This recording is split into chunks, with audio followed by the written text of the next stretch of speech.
नमस्ते, welcome to Phantom दास्ता।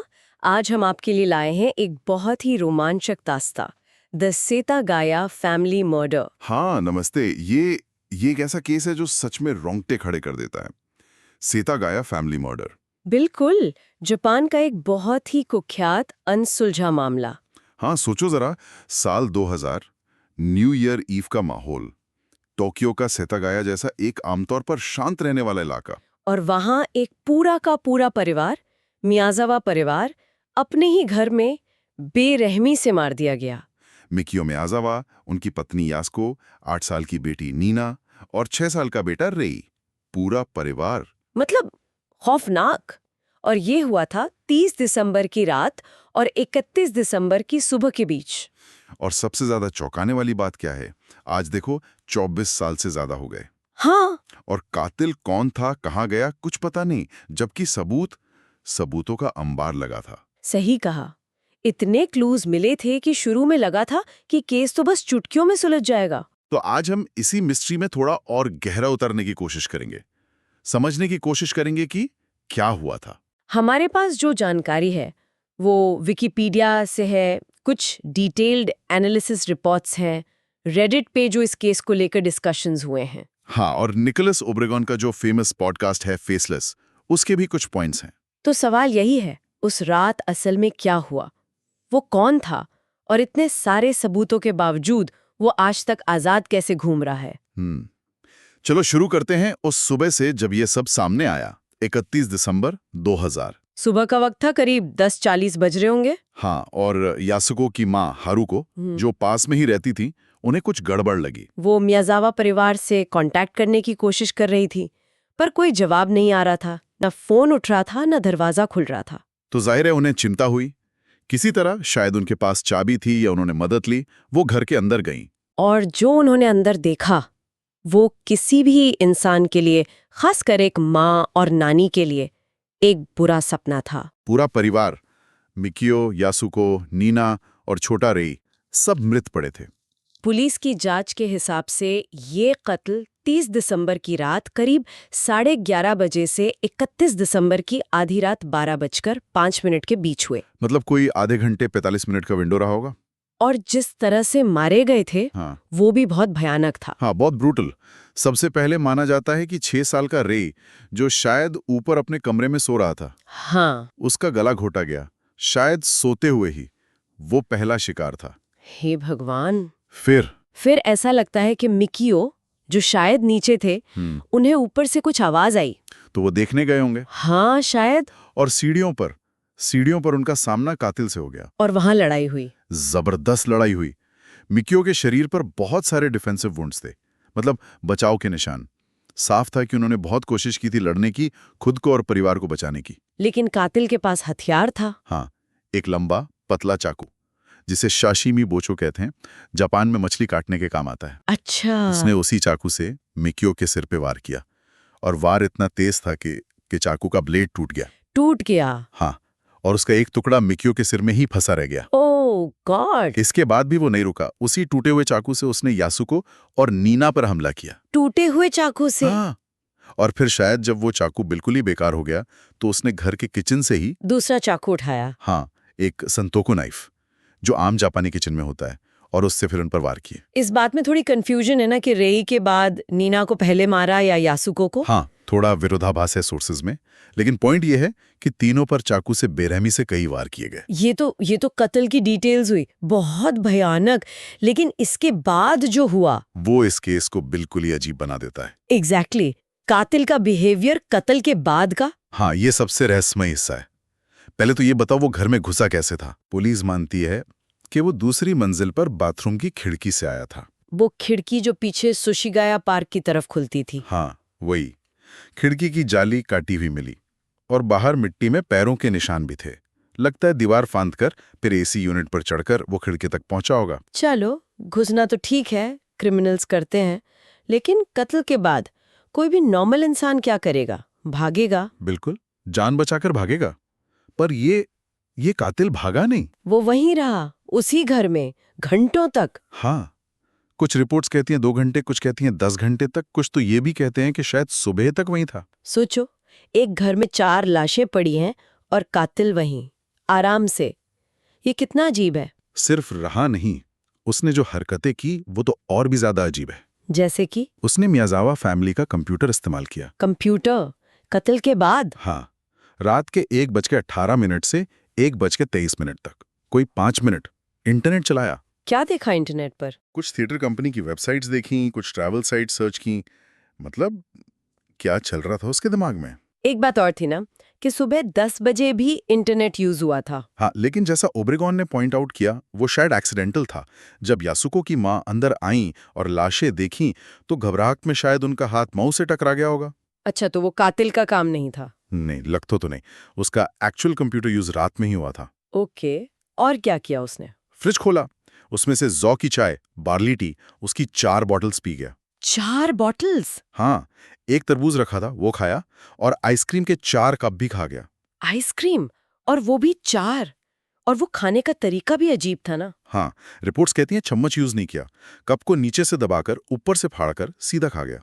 ये छोटी छोटी डिटेल्स कितनी अनसेटलिंग हैं। फिर उसने टॉयलेट यूज किया और फ्लश नहीं किया। ये तो बड़ी गलती कर दी उसने। हाँ, यहीं से पे इसको उसका बहुत इंपॉर्टेंट डीएनए सैंपल मिला। और उसे चोट भी लगी थी ना मिकियो से लड़ते हुए। बिल्कुल।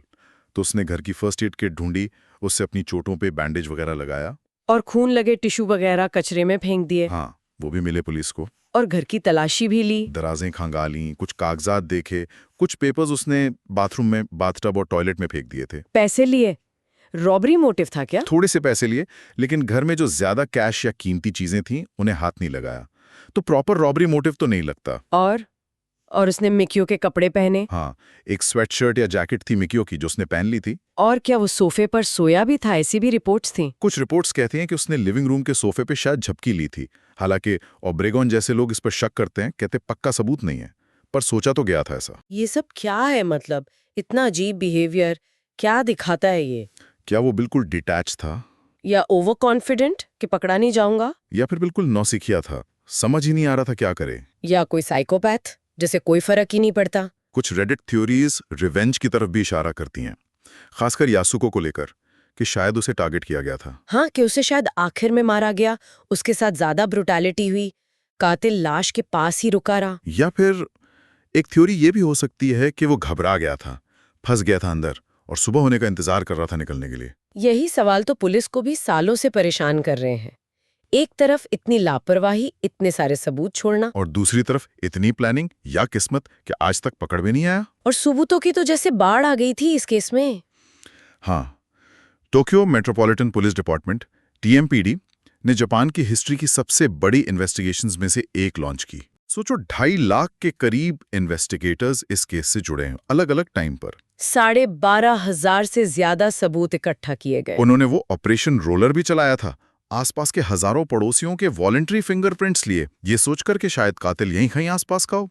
तो क्या क्या मिला था सबूतों में? कातिल ने क्या क्या छोड़ा था पीछे? लिस्ट लंबी है। देखो, मोटे तौर पर 3 कैटेगरीज में बांट सकते हैं। पहली, उसका अपना सामान जो वो पीछे छोड़ गया। ओके।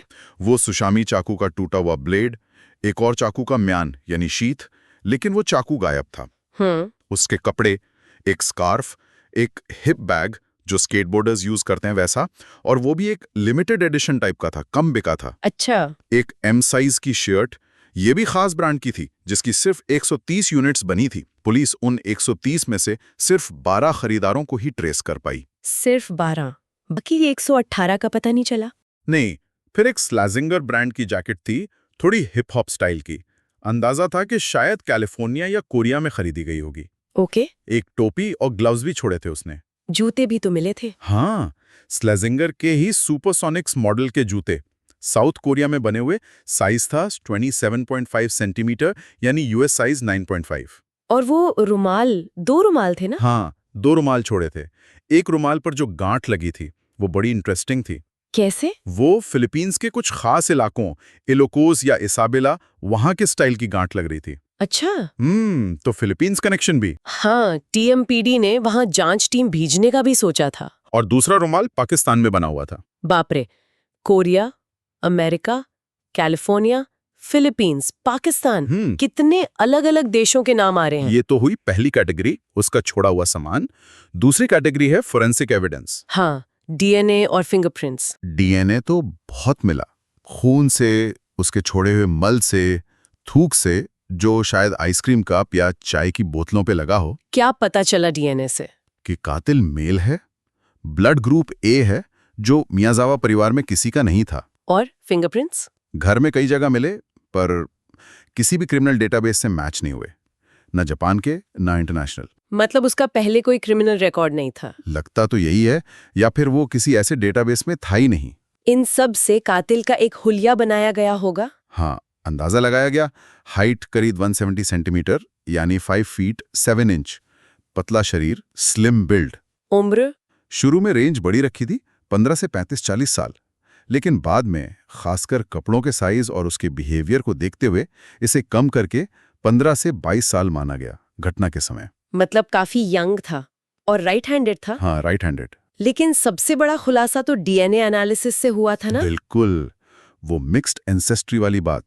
ये जापान जैसे देश के लिए उस वक्त बहुत बड़ी बात थी। क्या था वो एग्जैक्टली? उसका मैटरनल डीएनए यानी माँ की तरफ का वंश वो यूरोपियन निकला। यूरोपियन? हाँ, स्पेसिफिकली शायद सदर्न यूरोप, भूमध्य सागर या एड्रियाटिक सागर के आसपास के किसी देश से, या फिर कॉकेसस रीजन से कोई पूर्वज रहा होगा। और पिता की तरफ का? पैटर्नल डीएनए ईस्ट एशियन था।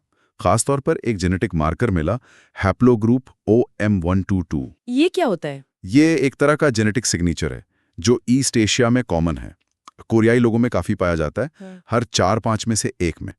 चीनियों में भी मिलता है, हर 10 में से एक में। और जापानियों में भी हर 13 में से एक में। तो मतलब माँ यूरोपियन साइड से, पिता ईस्ट एशियन साइड से। हाँ, या उनके पूर्वज। इस मिक्स्ड डीएनए ने इन्वेस्टिगेशन को पूरी तरह से इंटरनेशनल बना दिया। इंटरपोल की मदद ली गई। शक बढ़ गया कि कातिल शायद जापानी है ही नहीं, या अगर है तो उसकी फैमिली हिस्ट्री बहुत कॉम्प्लेक्स है, या वो जापान में रहता ही नहीं। बिल्कुल। ये था फोरेंसिक एविडेंस। अब तीसरी कैटेगरी, बाकी के छोटे मोटे क्लूज। जैसे उसके हिप बैग में रेत के कण मिले थे। रेत? कहाँ की रेत? एनालिसिस से पता चला कि वो 2 अलग-अलग जगहों की रेत का मिक्सचर था। एक तो नेवाडा डेजर्ट की रेत, खासकर कैलिफोर्निया में जो एडवर्ड्स एयरफोर्स बेस है, उसके पास के इलाके की। Edwards air force base, US military connection. हाँ, ये थ्योरी को बल मिला। और दूसरी रेत जापान के ही एक लोकल स्केट पार्क की थी। Skate park? तो स्केटर वाली थ्योरी भी स्ट्रांग हुई, और वो पाकिस्तानी रुमाल पर भी रेत थी। हाँ, उस पर भी रेत के निशान थे। ये तो बड़ा कॉम्प्लिकेटेड मिक्स है, मिलिट्री बेस की रेत, स्केट पार्क की रेत। और क्या पता चला? कातिल के मल के एनालिसिस से ये भी पता चला कि उसने कत्ल से एक दिन पहले स्ट्रिंग बीन्स और तिल खाए थे। अच्छा, डाइट का भी पता चल गया। हाँ, और पुलिस का अंदाजा था कि उसने कपड़े और चाकू शायद पास के कानागावा प्रीफेक्चर से खरीदे थे। एक और अजीब बात थी ना, वो मूर्ति वाली। हाँ, घटना के 100 दिन बाद घर के पास जो सेंगवा नदी है, वहां किसी ने एक जीजो की मूर्ति रख दी। जीजो? जापान में बच्चों के प्रोटेक्टर माने जाते हैं। अब ये किसने रखी, क्यों रखी, क्या इसका केस से कोई लेना देना था, या बस किसी ने श्रद्धांजलि दी थी, पता नहीं। टेक्नोलॉजी का भी इस्तेमाल हुआ। 2013 में घर का 3D मॉडल बनाया गया। हाँ, क्राइम सीन को बेहतर समझने के लिए। और एक बात जो साफ करनी जरूरी है, कुछ शुरुआती रिपोर्ट्स में कहा गया था कि कातिल ने फोन लाइन काट दी थी। हाँ, मैंने भी पढ़ा था। पर ओब्रेगॉन के हिसाब से ये गलत है। फोन लाइंस काटी नहीं गई थी, वो चालू थी। ओके। तो देखो, इतने सारे, इतने स्पेसिफिक क्लूज, एक तस्वीर तो बनती है दिमाग में। बिल्कुल। एक यंग लड़का, 15-22 साल का, पतला, mixed European east Asian background, शायद स्केटर, जिसका यूएस मिलिट्री बेस या कोरिया से कोई लिंक हो सकता है, अजीब हरकतें करता है। पर फिर भी केस अनसॉल्व्ड क्यों? क्या थ्योरीज हैं इसके पीछे? थ्योरीज तो बहुत हैं, इन्हीं क्लूज के आधार पर बनी हुई हैं। जैसे? पहली, कोरियन कनेक्शन। जूते कोरिया में बने, जैकेट वहां से हो सकती है। पैटर्नल डीएनए कोरियाई लोगों में आम है। दूसरी, US military connection.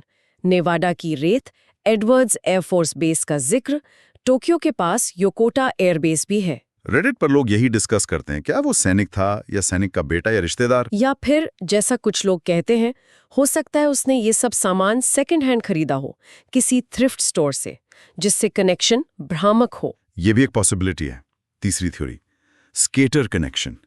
Hip bag में स्केट पार्क की रेत, कपड़ों का स्टाइल, वो hip hop jacket, skater bag. चौथी, यंग ऑफेंडर या थ्रिल किलर।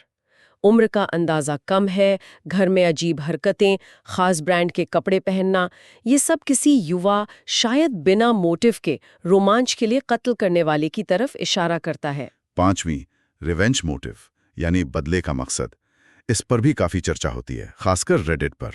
यासुको पर फोकस करके। हाँ, कि शायद उन्हें खास तौर पर टारगेट किया गया था, उन्हें शायद आखिर में मारा गया, उनके साथ ज्यादा बर्बरता हुई, कातिल उनकी लाश के पास ही रुका।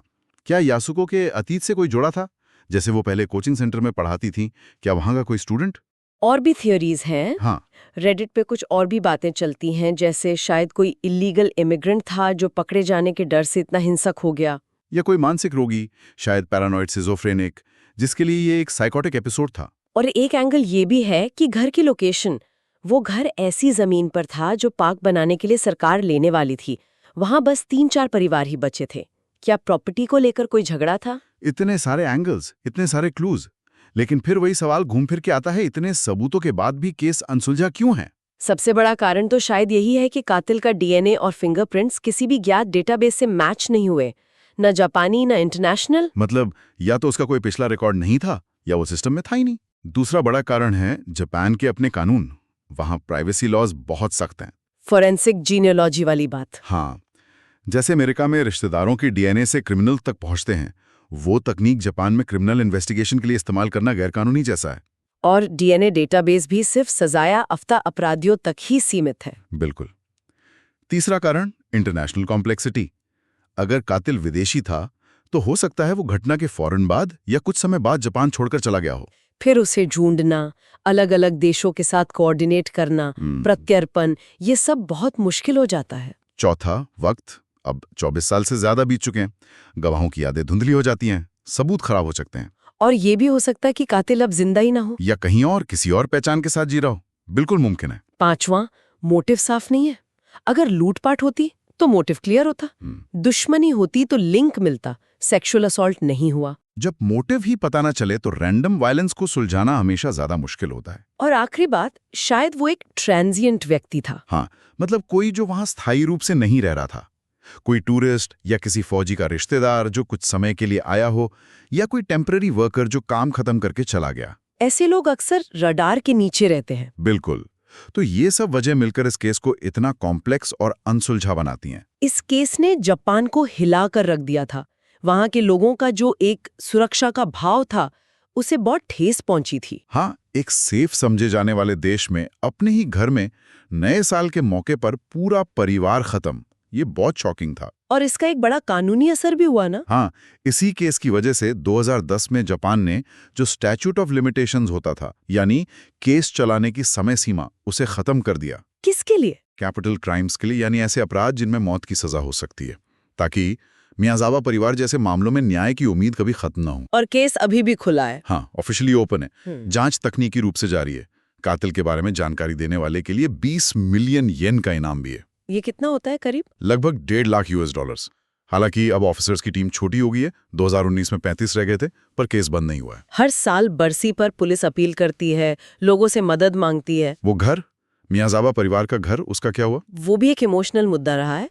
इतने सालों में वो काफी जर्जर हो गया था, गिरने का खतरा था, तो अथॉरिटीज उसे गिराना चाहती थी। लेकिन परिवार के रिश्तेदारों ने अपील की है कि जब तक केस सुलझ नहीं जाता उसे क्राइम सीन की तरह रखा जाए। अभी पिछले साल नवंबर 2023 में कुछ टीनेजर्स टेस्ट ऑफ करेज के नाम पर उस घर के कंपाउंड में घुस गए थे। अरे, हाँ, उसके बाद वहां सिक्योरिटी और बढ़ा दी गई है। मीडिया और पब्लिक का इंटरेस्ट तो इस केस में लगातार बना हुआ है। हाँ, ये जापान में और इंटरनेशनल ट्रू क्राइम सर्कल्स में एक कॉज सेलेब्र बन गया है।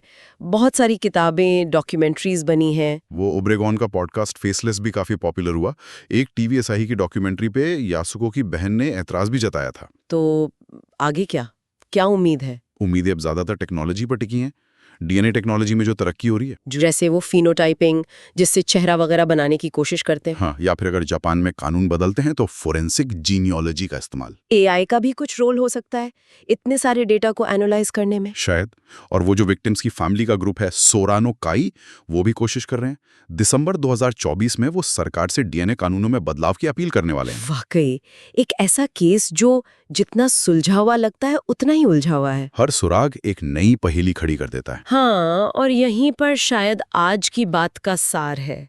ये जो इतने सारे विरोधाभासी सुराग हैं, कोरिया, अमेरिकी मिलिट्री बेस की रेत, जापानी स्केट पार्क की रेत, फिलीपीन स्टाइल की गांठ, यूरोपियन माँ, ईस्ट एशियन पिता, क्या ये सब ये दिखाता है कि कातिल जानबूझकर गलत निशान छोड़ रहा था?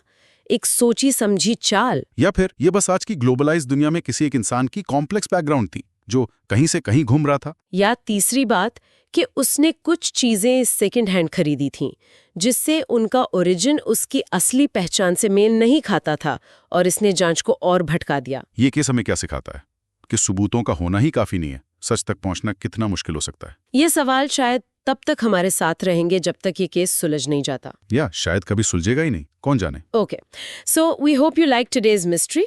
For more such talks, subscribe to our channel Phantom दास्तां।